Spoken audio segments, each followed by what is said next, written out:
What up, guys? Welcome to episode 6 of the Get Strong series. In this episode, it's a special episode because we're doing a Q&A with Jacob Ross, who is one of the co-authors of this program. And if you guys don't know who Jacob Ross is, he is someone that has been involved with Barbell Brigade for a long time. He helped us write Get Lean, Get Started, and now Get Strong. And not only is he a super high-level strength and conditioning coach to a bunch of pro athletes, Olympians, basketball players, but he himself is also an avid powerlifter, which is how we connected. How long ago? 2016. Oh, almost 7 years ago. And we have a very similar approach to training and programming where everything is strength first. And then how can we adapt this strength to other athletic endeavors? So you want to tell them about yourself, Jacob? Yeah, I mean, you pretty much summed it up. I've been fortunate to work with a lot of professional athletes across a variety of sports, NFL All-Stars and NBA All-Stars and Olympic medalists and bobsled and all sorts of cool stuff. And personally, I've always believed that you can't coach strength if you're not strong and pursuing being strong. And, you know, I had a lifetime goal of squatting 700 pounds and I just did it. So I'm really excited about that. I'm coming up on 37. 700. So took me a long time. But finally got there, and yeah, I've always loved working with barbell since way back in the day, and I'm always excited to have a platform to share some of the experience and knowledge I have. That's awesome. So yeah, in this specific episode, we wanted to go through some questions that you guys may have on the Get Strong program, and just to bring all of you guys up to speed in case it's the first video you watch in this series. Get Strong is a strength program specifically if you're trying to increase your 1 rep max, or if you're trying to compete at a powerlifting meet, which is what I'm gonna do at the end of the 16-week series. I signed up for a USAPL meet. My lifetime goal is to hit an elite total at 183 pounds, which is 82.5 kilos. And I have to total 1466 to hit that, which is roughly 3 times body weight squat, 2 times body weight bench, 3 times body weight deadlift. And I'm gonna be running this exact program. And I know a lot of you guys also wanna get strong this year too. So we wanted to answer any and all questions that you guys may have. A few days ago on the Barbell Brigade Instagram, I posted a story and you guys submitted a bunch of questions. So I wanna get to it. But before we get to it, I do wanna just give like a brief context on the program. Get Strong is a 16-week program. If you guys have ran Get Lean, it's 12 weeks. This one is extra long because strength takes a little bit longer to build. And we have a taper or a deload or a peaking phase to it, which for Get Lean, we don't have because you're just trying to lose weight. This one, you're trying to accumulate a bunch of strength and then have that realized at the end. It's also a 4-day-a-week program. And it's also through the linear method. There are many methods to get strong: conjugate, linear, 5-3-1, all of those. For our first powerlifting program, we wanted to come out with something that's extremely straightforward, digestible, easy to run, minimal equipment. So we decided to use the linear approach. Anything else you want to add to that, Jacob? No, I mean, like you said, there's a lot of ways you can get strong, and I think that's important to note off the get-go. Anytime that you and I are collaborating on these programs, we're always trying to think about what can we put out there that will educate and help the most amount of people. And considering, you know, most people who are probably listening to this and watching this are in that beginner to intermediate phase of their strength building, I think the linear approach is a really good way to take it because you're going to build the fundamental and foundational strength that you need to really learn and become proficient in those movements. And then as you progress on, yes, we can get to some other ways, but for this program, it's a really smart approach. It's tried and true, tried and proven over and over and over again. And again, strength is never a weakness. So it's never a problem to take 16 weeks and really focus on getting strong. Awesome. So we'll go into our first question. It's from Vanthambes, okay? And he asks, what about after the 16 weeks? Does it include how we can either maintain or get better? Do you want to take that, Jacob? I can, yeah, and I'm just laughing because it's like, you know, let's talk about questions about the program. The first question is, what about after the program? Yeah. But yeah, I mean, I would say, you know, there's a couple of things. I would say, one, keep looking out at Barbell Brigade because we're going to continue to come out with more programs moving forward. So that's one thing. You can have some options. The second thing I would say is this, usually when you finish an intense program with a peaking phase and you found some new strength, I usually like to take one additional week of just kind of messing around, doing what you want to do in the gym. Maybe you just have an arm day for a couple of days and you kind of get off the prescribed percentages and reps for just a week or two, and then you go right back into it, to be honest. If your goal is really to pursue strength, you can't take inordinate amounts of time off. That's one of the worst things you can do for your body, because a well-designed program, it has waves to it, or training blocks, depending on your terminology, where we're constantly tinkering with the intensity and the volume so that you're always improving and you're not burning out. There's little deloads built into it. So if your program's right, you can train strength almost year round with a couple of little bit of deloads in there. Yeah, I would say depending on your training experience, you could even run this program cyclically. So how we design the program is you enter your beginning squat, bench, deadlift max. Based off of that, we have a linear but secret recipe percentage algorithm progression that goes into it. And then that spits out what your training is. And at the end of week 16, you're gonna have a new max. With the new max, depending on your training level, you can plug that in again and then have a whole new 16 weeks of programming. So that's why I say, depending on your training level, obviously if you're squatting 1,000 pounds, it's impossible to go linear and linear and linear again. But if you're a 200-pound squatter, 300-pound squatter, 400-pound squatter, maybe even a 500-pound squatter, you can probably run this exact program 2 or 3 times until you get to a weight that you want. Which is why for me, I would consider myself probably a high-level intermediate, maybe beginning advanced lifter. I'm still running this exact program, even though we wrote it specifically for beginners and intermediate. Right, and that's a really good point, because not only are you a very strong athlete, but you've also trained for a really long time, and even for you running this program, you're already seeing some gains, and you're already seeing some progression. And we didn't write this program in terms of all theory. Like, this is based on experience. This is based on stuff that both Bart and I have done before. So we know, we can kind of somewhat measure and know the outcomes because we've ran ourselves through it as well. And so if it's good enough for you and it's good enough for me, then absolutely it's good enough to run multiple times. Yeah, very true. J Killa BJJ asks, will it make me drive home with the car radio off? That's what I want. So I think what he's talking about is, you have some of those sessions where you're like, you exerted yourself so much on heavy squats or heavy deadlift, you're just like 1,000 miles stare when you drive home. Is he gonna get that out of this program? Back in the day, in the golden age of pre-workouts, I had a few of those sessions. You could take some sort of crazy something, have a crazy workout, and like you said, you're contemplating life on the way home. I would say 2 things. I'd say, thank goodness we've moved forward in terms of pre-workout. This isn't an ad for Barbell's pre-workout, but you and I talked about it as you were designing it, and it's actually to this day my favorite pre-workout. I don't get that crash, but the intensity crash I understand. And I would say this, I would say that you might feel a little bit of that at first during this accumulation phase. As you're getting used to the volume and you're getting used to the lifts, you probably will feel a little bit of that. I'm getting buried a little bit, I'm running a little bit hot, and you're really fatigued. Because we do start off with 10s. Yeah, right. You start off with 10s. For the first wave, 10 sets of squats, 10 sets of deadlifts. That's difficult for any athlete, especially at a prescribed percentage, so that you know it's going to be difficult. But I would say that the plan takes you to a place where obviously your overall volume goes down, even though your intensity goes up, and you won't feel like you're crawling out of the gym. You'll just feel really strong. And to me, I prefer both sides. I like some of those days where, like you said, you're driving home with the radio off and you're just contemplating life. But I also like some of those days where I hit a lift, you stand up and you feel like King Kong. Like, oh my gosh, like I'm ready for more. And that's really where you want to be towards the end of the program. So I would say this program will take care of both of those feelings for you. Yeah, I would say the program is designed to kind of have more of like a J type curve, where it's like a slow, low simmer. We know that most people aren't hitting 10s. Like, if you want to get strong and you like powerlifting, it's almost like a meme where anything past 5 reps is cardio.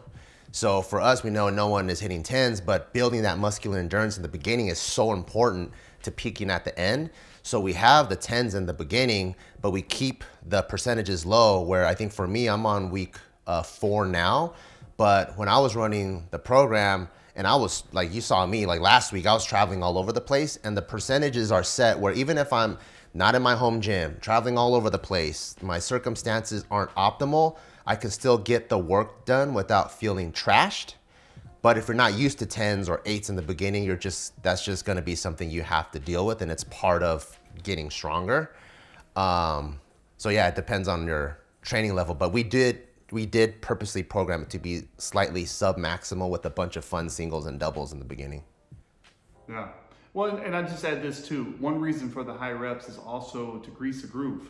Yes. You know, if you're a beginner and intermediate lifter, you're probably still not set on your squat and deadlift patterns and bench patterns. Yeah. There's still going to be some variance where every day you go in, it might not feel the same. Yeah. And the more reps we can get under load, the better your body's going to be able to say, okay, I know where my feet should be. I know where my hands should be. And confidence is everything when you're hitting heavy weight.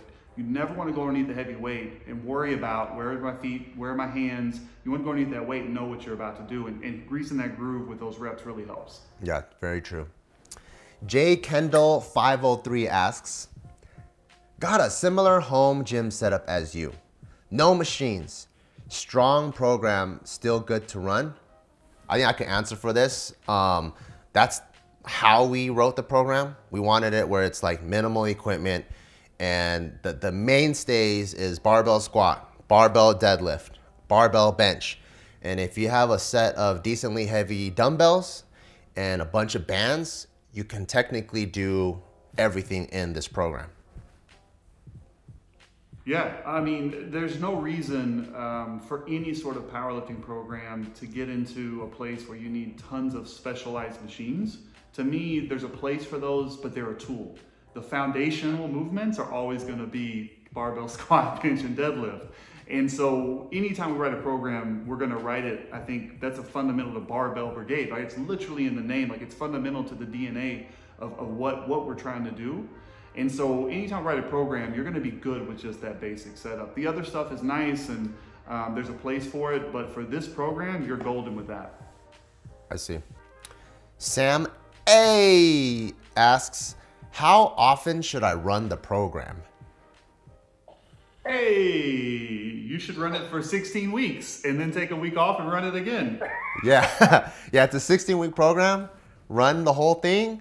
If you like it, you like the gains, you can run it cyclically, which is awesome. So if you're a beginner, you could buy the program once. And if you are one of those guys that don't need change, which is so important for progress, if you're like, I can do one thing and like eat that one perfect macro meal forever, you're gonna get the leanest faster than anybody. Same thing with programming. If you can run one program that has results and keep running it until the program plateaus and not you, I would say if you're a beginner, you could probably run this program for like 2 years straight almost. Yeah, absolutely. Especially if you give yourself a week or two in between. But I will say this, I think another side of that question is, there's a tendency sometimes for people to feel like they need to change it up in the middle of their programming, right? Yeah. Or they feel like they're not quite where they think they should be in the middle of their programming. And remember, there's a reason why there's a plan. There's a reason why there's waves in training blocks. There's a reason why it progresses, right? Linear progression is one of the key components of any good program. And so, you know, don't get to a place where you're on week 7 and you're like, oh man, I really just want to throw the weight on there and hit my heavy single. Like, stick with the program, follow it, and trust in the process. You can only evaluate how effective it is for you if you run it all the way through to a T. You start throwing in random stuff, changing stuff, skipping out on stuff, it's going to be hard to say, you know, what caused the outcome that you got. So stick to it and run it through. Yeah, if you're a beginner lifter, 16 weeks seems like an eternity. You go hang out with your friends and like, oh, we're gonna all hit arms today. And you're like, fuck, you know, shit, I can't go hit arms. But if you're a more experienced lifter, you know 16 weeks, that's one block. It's so short. You know, like for those of us who've been lifting for like 10 years, 16 weeks goes by like nothing. And even Alex Hormozy says there's generally people fail the plan don't fail people. If you have a plan, you can, once you stick to it long enough, you're gonna reap the benefits, so stick to it. Don't let anyone distract you from your plan. Cool.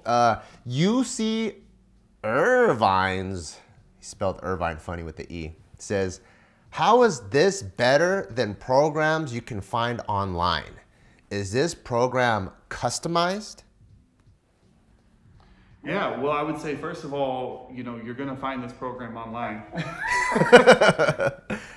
Yeah, you'll find it at barbellbrigade.com. Again, I say for the younger generation, because I feel old in a lot of ways. Like I said, I'm about to be 37. I started lifting seriously when I was 14, right? So I'm on 23 years of lifting now. And when you think about it like that, like you were saying, it's a long time to be seriously training. And, back in the day, you had to go to a bookstore and like buy an actual book or read a magazine and follow it that way. I would say that customized training has a place. But what I've always told, even when I work with pro athletes, I prefer to train them in groups based on position and sport. So let's say I had 20 NFL guys come in the gym. I would say, okay, linebackers are together, running backs are together, wide receivers are together, because there's a lot of I would say like excess thought capital, right? Like this idea of, oh, if I can just tweak these two or three things, that it's going to somehow yield 3, 4, 5% better than if I was just doing what someone else was doing. And I would say that maybe if you're an advanced lifter and you have an advanced coach, that's true. I would say most coaches don't know how to do those tweaks. And the other side I would say is most lifters don't need that. You're not probably good enough at the fundamentals yet to really start tweaking little things like, I need to add an extra set here. I need to put in this specialty exercise there. You can go a really long way on the fundamentals, and any advanced lifter will never get far away from the fundamentals. So I would just really caution, not against like doing something custom or finding custom programming. I would just caution that as being the holy grail. I would say that even your most advanced lifters always go back to their foundational program, like their thing that they like the most, that helped them the most. And again, your really advanced lifters, actually, they don't change programming that much. You look at Eddie Cohn, some of the old school, Dan Bell, the current all-time world record holder, their programs are very similar, and they have been for a long time. Yeah, I would say, so I've custom programmed for people. I myself have hired my own coach. And I would say the biggest difference is with this program, we take probably 85 to 90% of the best practices across all strength programs that work for people. And it's in this template that is affordable. It's $45 one-time cost versus some coaches are $200 a month, $300 a month. So it's more economical while it covers 85% of what you're going to need to make changes. The other 10, 15% you're not going to get because this isn't custom. And when you get a custom coach, that's the amazing thing about it. Well, you're going to be able to have daily communication. Oh, my hip hurts here. Sub this workout with a belt squat or something. Like, you're going to get that fine tuning. But I would say for cost to benefit ratio, unless your training is at that level, I think spending $200, $300 a month for almost a year to get the extra 10 to 15%, in my opinion, is not worthwhile. But I also still think that having been coached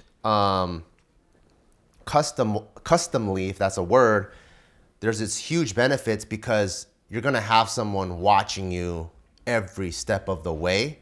But even someone who has also been coached just like one-on-one and coaching others, I generally start, and correct me if I'm wrong, I generally start with a basic template too, because you kind of have to run your own lab, like I give this athlete, sorry, I give this athlete a template. Does this person respond better to higher volume or higher intensity? Like females have shown, they respond better to more reps. They're just have more type 1 muscle fiber compared to dudes. So you start with a template, and over time, the coach learns what you're doing. So even if you're gonna get custom, you generally wanna stick with that coach for at least 6 months to a year to find that good like synergy. And in by that time, you're like almost $2,000 in. So that's kind of how like I would give advice to like anybody that is asking me between not just this program, but any program versus custom coaching? Yeah, and I mean, look, if you follow me at all, you know that I have a custom coaching company, right?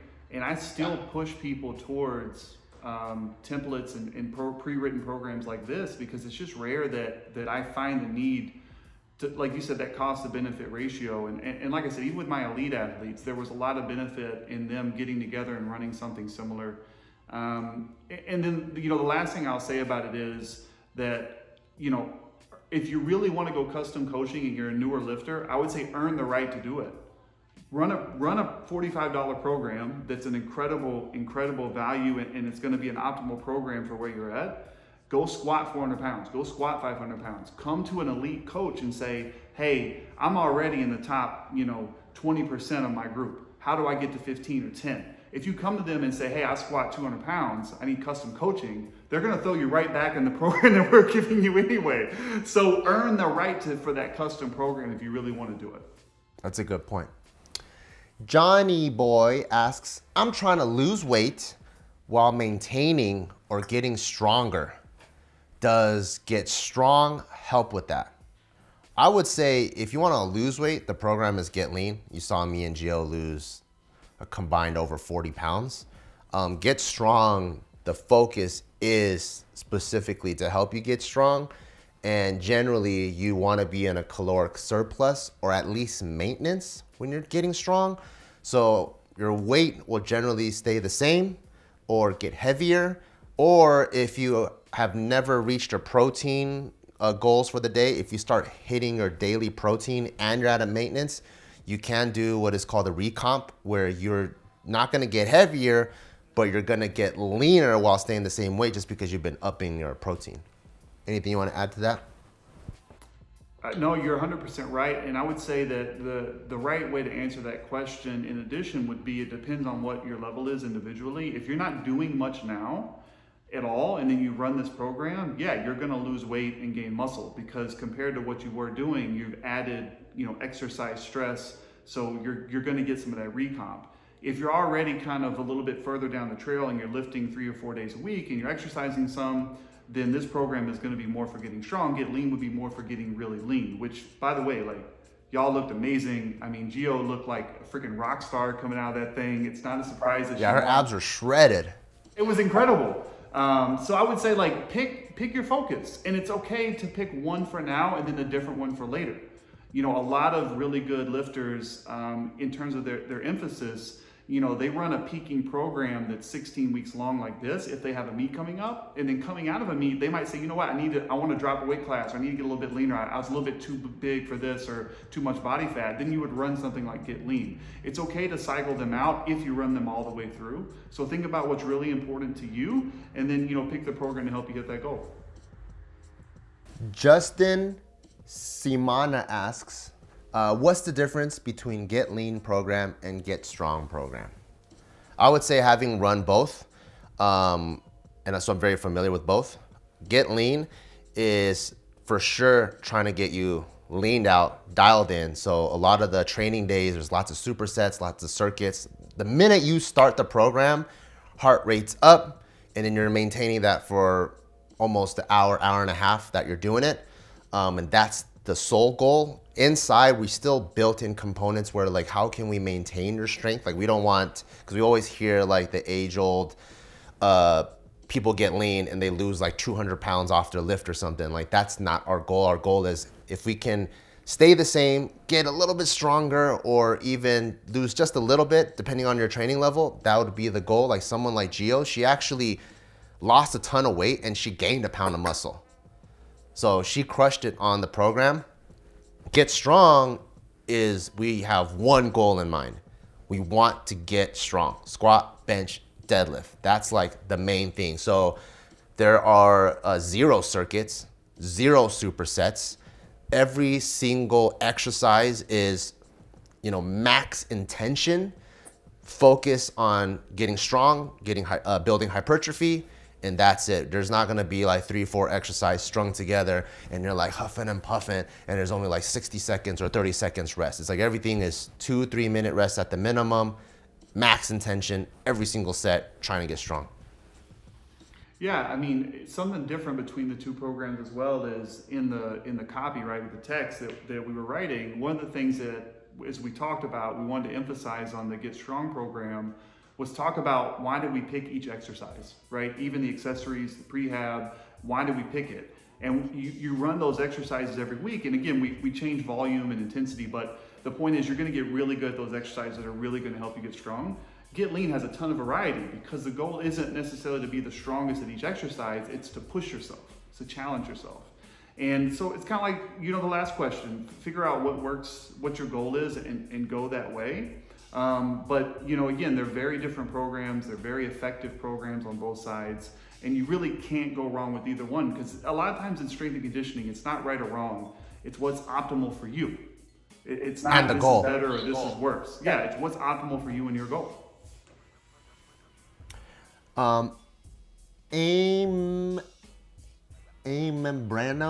Ambrano asks, should you deadlift and squat on the same day?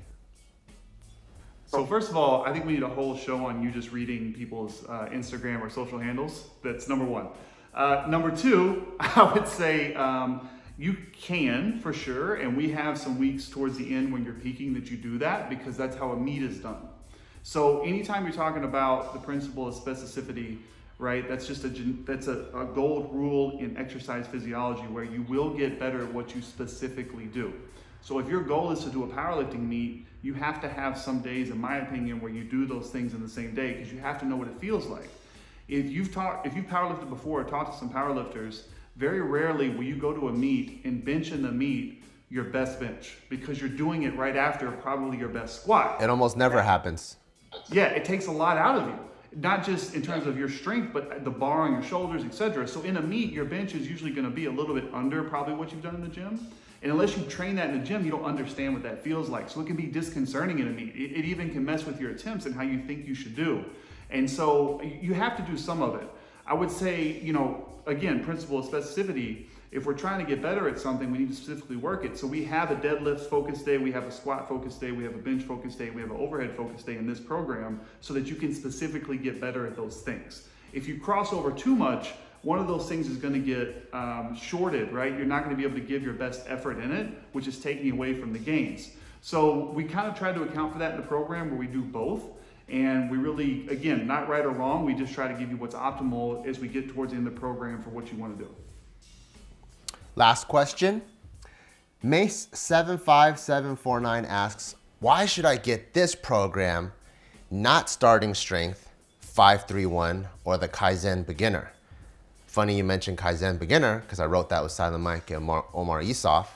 And I would say all three of those programs are very, very good programs. I don't think you can go wrong with any of them.